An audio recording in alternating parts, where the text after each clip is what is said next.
Hello, this is Group 8, Case 8, Clean Cooking. In the group, I'm Timothy. We have Valerie, Hamza, Heather, and Salvador. The clean cooking case opens up about a Kenyan mother cooking over an open fire. She spent 2 hours just gathering fire materials.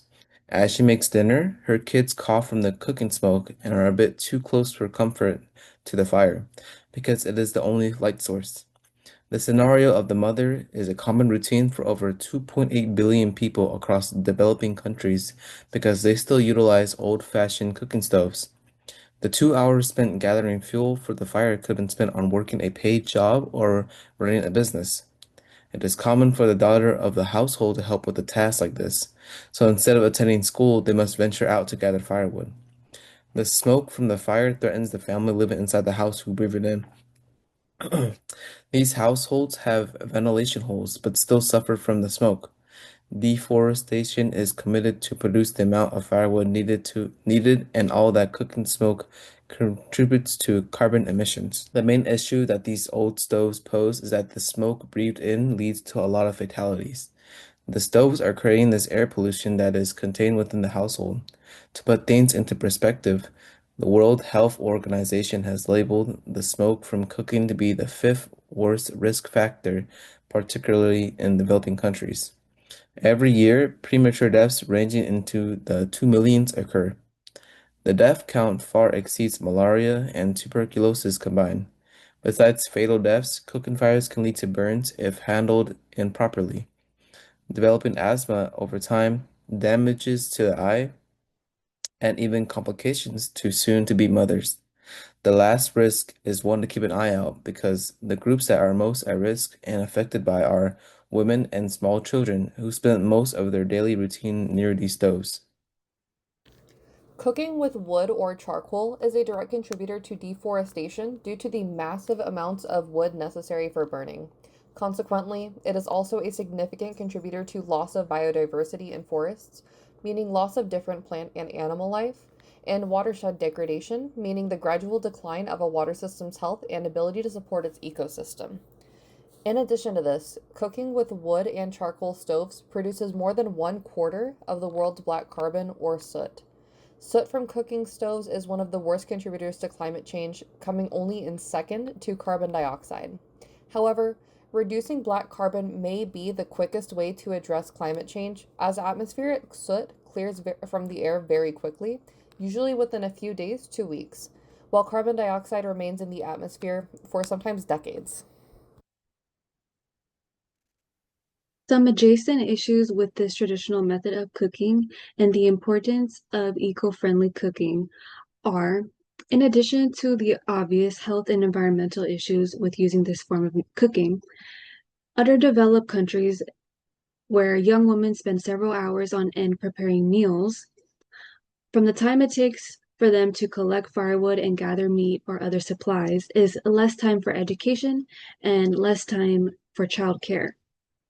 Also, due to how physically demanding it is to collect all necessary materials, and the repetitive physical strain can lead to headaches and back injuries. Lastly, in these remote areas where women gather firewood, they face exposure to unexpected events such as animal attacks and even sexual assault.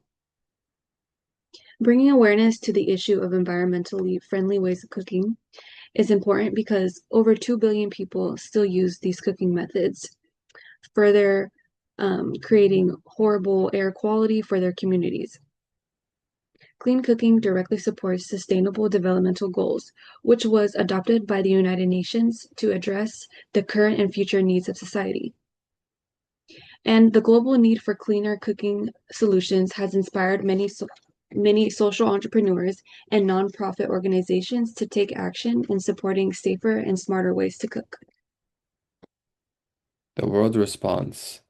The United Nations Foundation is to reduce traditional cooking stoves and plans to have cleaner and more efficient stoves. So UN is a foundation that helps people with inefficient stoves. They have a department dedicated to helping people improve their stoves in terms of being more efficient and more healthy.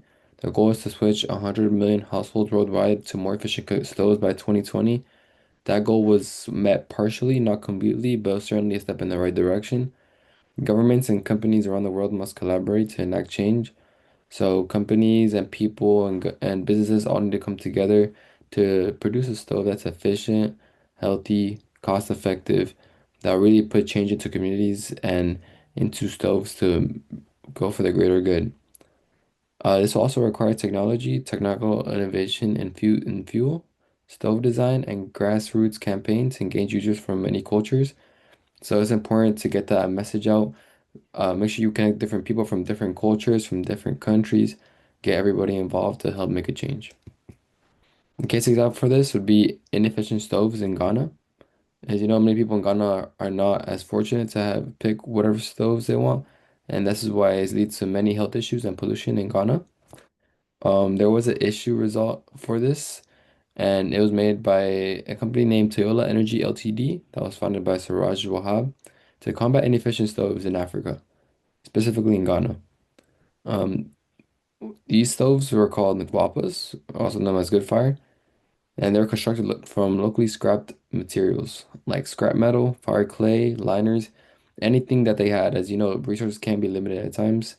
30% Ghanaian households use charcoal, so that means that guapas can be efficient, especially those who burn charcoal, which guapas do. So guapas use 30 to 50% less charcoal in traditional stoves, leading to more efficient cooking. And they offset the same amount of emissions as a Honda Civic, just showing the efficiency of these guapas. Combating pollution. How will the adoption of clean cook stoves address global environmental issues?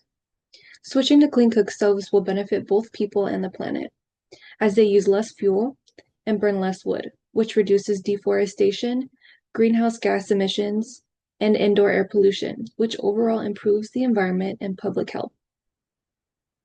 Using clean cook stoves promotes cleaner energy, protecting natural resources, and supporting local economies. How will the adoption address economic development and poverty? As described above, new clean stoves helps creates a healthier environment for communities and also saves time and money. Implementing clean cook stoves can also be a driver for economic development.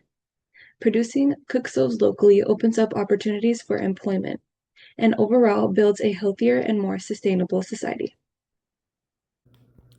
Launching a clean cook stove campaign in the developing world requires collaboration across multiple sectors. Governments can create supportive policies and subsidies, while businesses can produce, distribute, and market stoves. Nonprofits and community groups raise awareness and train families, especially women, in using them.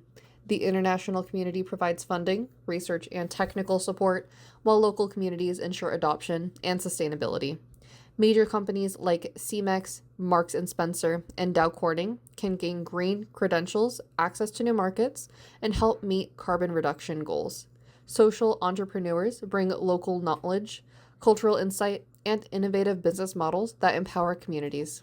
Together, corporations and social entrepreneurs can scale clean cooking from a promising idea to a lasting solution. Clean cooking case connects to a few core concepts we've been learning in class over the few weeks. Big companies like Cemex, Marks and Spencer, and Dow Corning have been dedicating their efforts to help improve the public health and reduce pollution. This is done to improve our society and environment instead of making a quick buck to and improve their profits.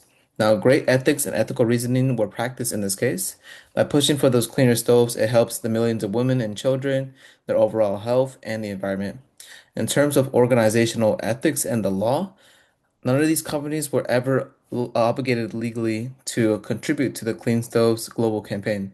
The fact that they went out of their way to help the less fortunate showcases their integrity, taking responsibility, and overall how much they care for our society.